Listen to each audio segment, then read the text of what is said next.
Let's talk about something, the initiative of Panhandle 2020, and why is that important for a community? Well, I think Panhandle 2020 is operating as a catalyst for positive change in the Panhandle. And so this taking a focus on poverty and really assuring that kids from poverty are not only getting their K-12 education, but they're getting their higher education so that they can earn a family wage. That's powerful. That's powerful that they're focusing on it. They're really strategically thinking through how do we eradicate these barriers that spiral people deeper and deeper into poverty. Another thing that Panel 2020 did is really come up with some really hard numbers. And sometimes that's hard to look at as a community. So I'd like you to talk about why it's important that, like a family, it's important, like a community as a family, why is it important that we look at each other and tell each other the truth? There's so many stereotypes about poverty. So if we start telling the truth, if we start looking at the facts, we start seeing people. We start seeing through the myths.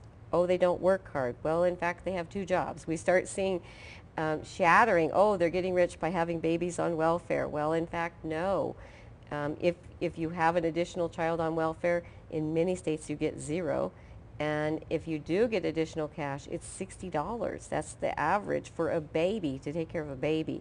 So I think getting the facts out there, capturing what's going on in this community, it gives people a ground to stand on to begin making a difference. Let's talk about the two different initiatives that Panel 2020 is working on. One is Navigators. The Navigator program really, it comes out of my research and it comes out of my personal experience. Nobody makes it alone. Nobody makes it alone. And there's such isolation when you're living in poverty, and who do middle class people spend time with? I never knew anybody who benefited from education, so how am I going to know it's possible or know what even questions to ask? So I had people who served as navigators for me. They connected me to resources. They connected me to opportunities. So when I designed the Poverty Bridge model, the Navigator program was very specific to engage citizens who do not live in poverty, who've benefited from education, to really connect them in a meaningful way with people who are living in poverty. And anyone can be a navigator. Anyone can be a navigator. It requires you saying, I'll give my phone number, and I will call someone up and I'll say, how you doing?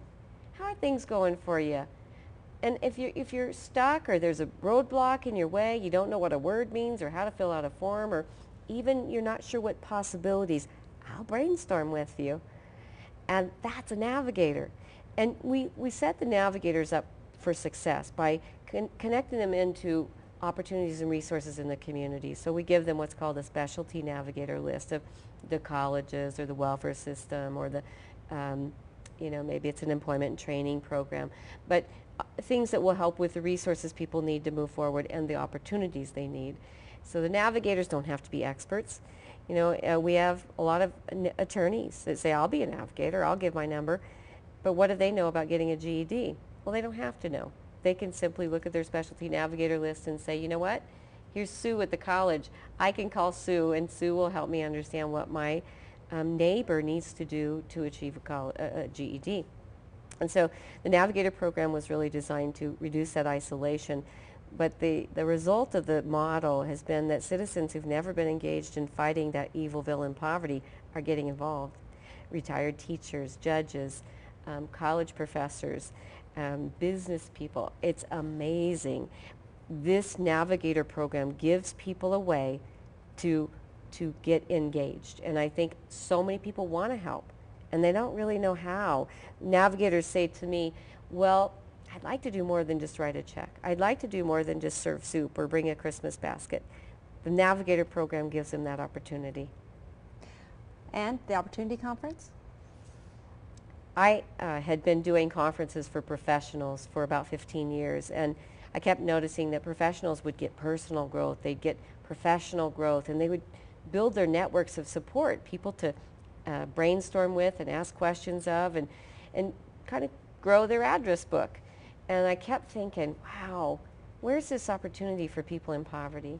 Where's their chance to have personal growth and professional growth and to build their address book. And again, isolation is one of the things that perpetuates poverty, is you're so segregated from anybody who's making it or knows how to make it, you don't know where to go. So I designed a curriculum for the Opportunity Conference, primarily to remove the shame that poverty teaches. It's your fault, something's wrong with you, you're deficient, which really paralyzes people. Shame paralyzes you. So you come to believe, why try? I wanted to rebuild the hope with the curriculum. So I do activities throughout the Opportunity Conference Day to rebuild the hope. Because when people feel hopeless, why try? I wanted to reduce the isolation.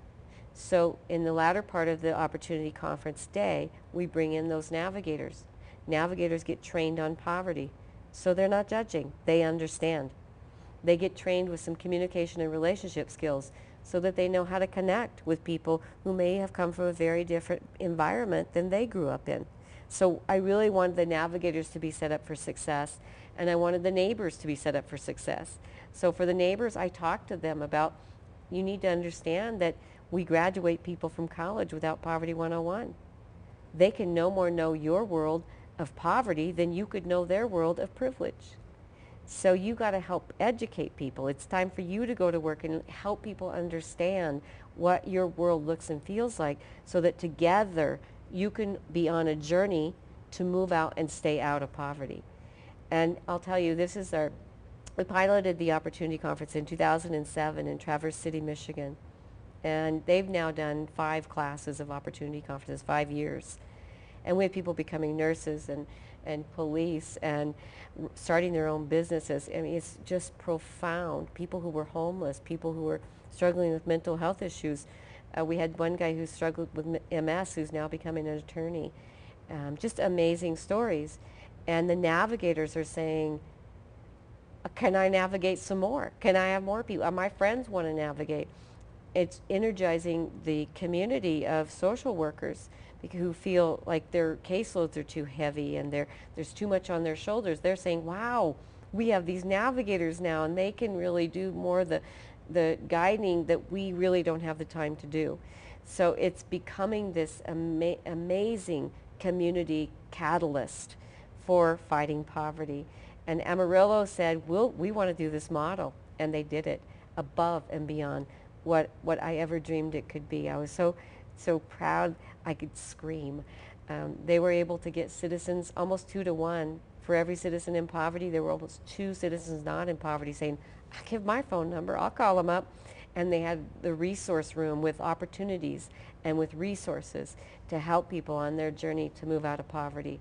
Panhandle 2020, look out, they're making a difference.